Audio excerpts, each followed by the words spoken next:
Magandang hapon mga kabay. So ito yung una kong ito lang yung repair ko ngayon mga kabay, estimate. Ito yung tira kahapon mga kabay. So ayan mga kabay, testing natin. Wala po siyang power mga kabay. Ayan.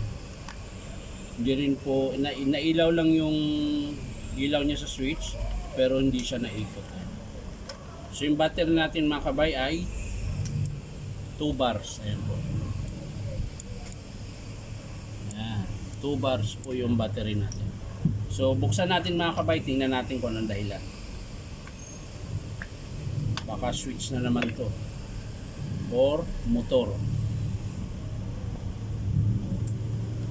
Walang charge ang aking flashlight. Charge. Tayo ng merong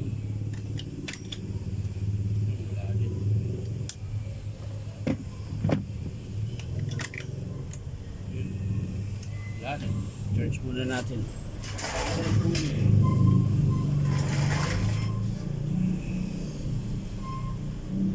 So ayan mga kabay, check natin yung kanyang motor. Maiksi na yung carbon niya mga kabay, pero dapat gagana pa siya. Titingnan natin mga kabay kung anong dahilan. Alasin lang natin yung drum set niya mga kabay. Dito tayo mag-focus kung bakit ayaw gumana.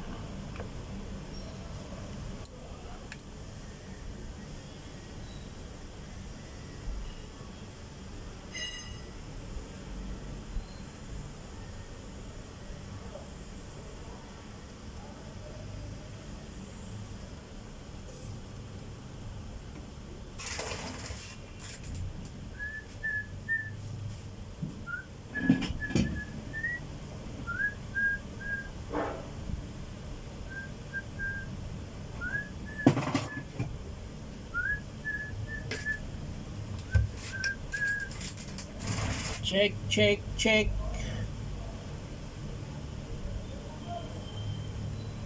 Check, check natin ang motor.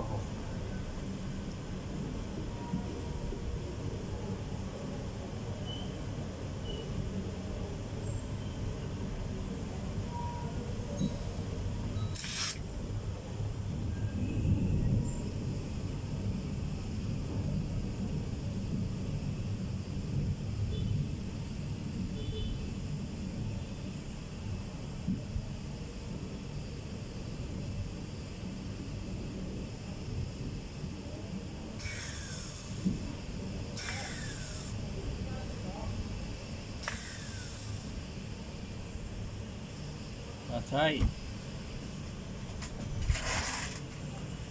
So yan mga kabay.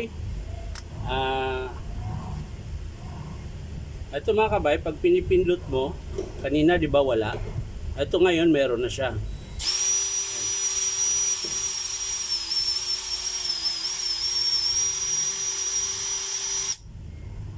Ang problema, pahinto-hinto siya. Tsaka yung switch niya, ayan. Ayan. Mabagal, tapos bigla siyang lalakas, delay. Napindot ko na siya ng malakas pero mahina pa rin. Ayan. Pero pag ibigla ko siya, ayan, gumagana. Ayan. Pero pag dahan-dahanin ko siya, ayan. Sagad na yan mga kabay, dapat malakas na siya pero mahina pa rin. So ang sira niyan mga kabay dito sa switch. Ayan. Yun nga lang, itong motor niya mga kabay ay yung carbon brush niya ay lagpas na po sa kalahati. So konti na lang mauubos na. Ayan. So imbis na switch lang ang sana ang sira, ito lang dapat yung papalitan ko mga kabay dahil ito lang po yung sira niya. Dadamay ko po yung motor niya dahil ganun din pag ito lang pinalitan ko, baka isang buwan balik ko naman siya ulit. So sasama ko yung motor, pero walang sira ang motor mga kabay.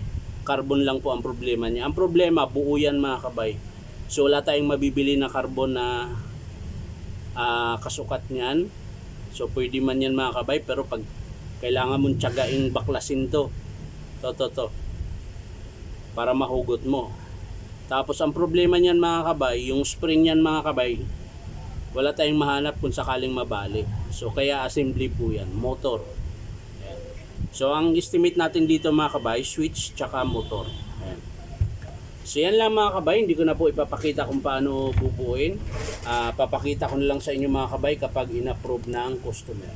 So yan lang mga kabay, maraming salamat sa panonood at palike and share na rin po. At syempre po, subscribe niyo po sa aking YouTube account na Inom Tabay. So maraming salamat mga kabay. Bye.